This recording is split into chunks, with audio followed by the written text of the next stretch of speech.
Hello hello டோரை open பண்ணியா? Hello டோரை ஓபன் பண்ணியா? ஹலோ பையா டோரை ஓபன் பண்ணுப்பா. நை நை நை நை நை இடமில்லை சார், உள்ள இடமில்லை, ஓபன் பண்ண மாட்டான். உள்ள ஓபன் பண்ண முடியாது, இடமில்லை சார், போங்க சார். எது ஓபன் பண்ண மாட்டியா? யோ ஓபன் பண்ணியா? போலீஸ் கூப்பிடவா? கூப்பிடு சாப், என்ன பயமா எனக்கு?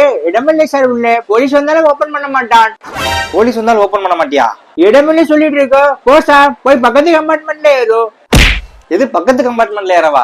அரே பகவான், கொஞ்சம் இந்த ட்ரெயினை வேகமா எடுக்க சொல்லு. கண்ட கழுசலையெல்லாம் வந்து தட்டி உயிரை வாங்குதுங்கோ. அவர் இல்ல, வேற எவரு சொன்னாலும் ட்ரெயின் எடுக்க மாட்டாங்க. இது ட்ரெயின் எடுக்க மாட்டாங்களா? என்ன சாப் சொல்றேன்? ஆமா, நீ டோரை ஓபன் பண்ணாதானே எடுக்க முடியும். நான் டோரை ஓபன் பண்றதுக்கும் ட்ரெயின் எடுக்கிறதுக்கு என்ன சார் சம்பந்தம்? நான் தான்டா இன்ஜின் டிரைவரு. இன்ஜின் கம்பார்ட்மெண்ட்ல ஏறி உட்காந்துக்கிட்டு டிரைவரே உள்ளோட மாட்டேங்கிறியே, யாரா நீ? சாரி சாப், நான் கும்பமேளால குல்ஃபி விற்க வந்தேன். கும்பமேளாக்கு வந்தவனோட குல்ஃபியை விற்கிறவன் பானிபூரி விற்கிறவன் தான் அதிகமா சுத்துறீங்க.